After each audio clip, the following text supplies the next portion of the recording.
This is where the music comes in, right? And I come in from the side. No, that's kind of Jared and I's thing. So we won't have like a hand shake. Anyway, we have some announcements, and Jared's out of town, and so I had to find the next best thing here. Thanks. This Sunday, it's our Together Sunday. I don't know if you know this, but Radiant's a part of a family of churches called Confluence. And so what we've sought to do is bring all the churches together from different regions and even different countries to do our Sunday together. I actually host the meeting from my home, so make sure to tune in. It's a little bit different. It runs live. It's 7 a.m., 8 a.m., 9 a.m., and 10 a.m. So you've got to get in. You have to be ready at a certain time. I know it's been a long time, maybe, since you've had to be ready at a certain time, but that's how this is going to air so that we can comment back and forth between the churches. But set your alarm. You know that thing that gets you ready at a certain time. Set an alarm and tune in at 7, 8, 9, or 10 to be a part of a service that includes close to 30 churches around our country and down into Mexico. It's a really fun thing to do. So yeah, please take the time to tune in. If you don't catch it live, it is recorded and will be made available after 10 a.m. on Sunday. But tune in, it'll be a lot of fun. Yeah, less fun to watch it later. And we will include in this email a link to the Confluence YouTube and even a video that explains what is Confluence. That's right. Check that out. Wanted to also mention the fireworks booth will be coming up next week, raising money for camps this summer. Still need a few volunteers, especially those valuable 4th of July shifts. So, hey, lend a hand and help send some students to beach camp and to Heartland camp this summer. It'll be awesome. Yeah, Romans 12 actually gives us a command, not a suggestion, to mourn with those who mourn. And so we're going to be having a Lament Service Tuesday, June 30th, again from 7:45 to 8:30. This will include a song, it'll include prayer, corporate times of repentance, and just really crying out to God to heal our nation. So again, I know some of you are potentially nervous to get together. We haven't done it for quite some time, but I'm asking that we could come together in our parking lot, keep our distance, but obviously cry out to God and connect with Him and have a sense of togetherness as we march forward together. Speaking of together, we mentioned Radiant House2House that we're kicking off this summer. So we want to spell out some more details about how that'll look, because as we are building this, we're realizing this is going to happen in steps. So the first step will be happening July 12th, and we wanted to break that down for you a bit. Yeah, it seems that we've discovered that this has been difficult to program because different people are just in different places.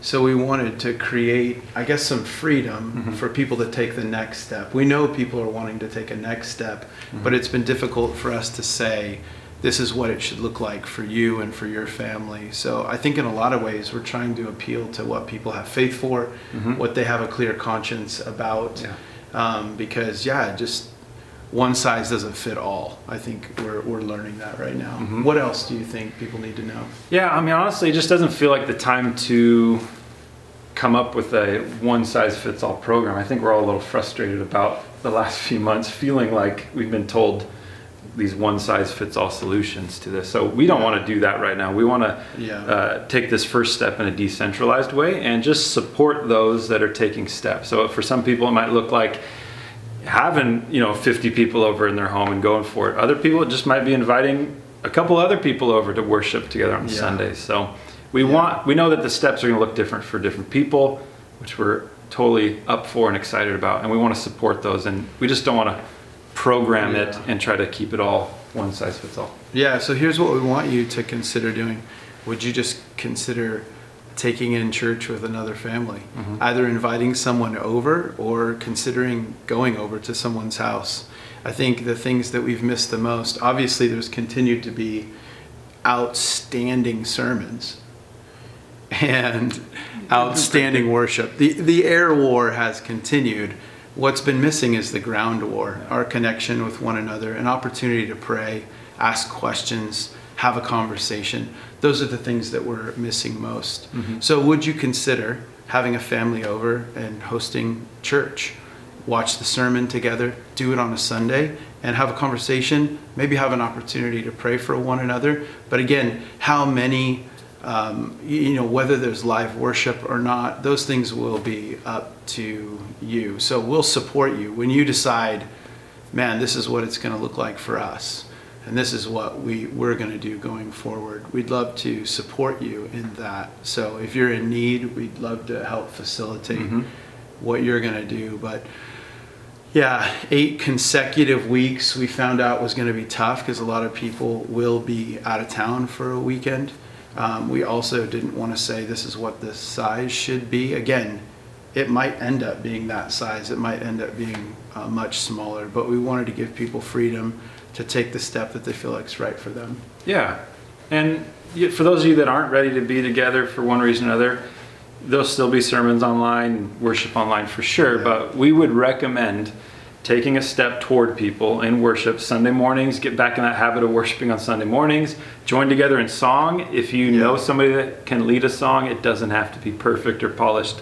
Travis and I both learned to lead worship, and it was pretty messy at first. We had to skip chords in certain songs, only play certain parts of songs because we were learning, and that's cool, so go for it.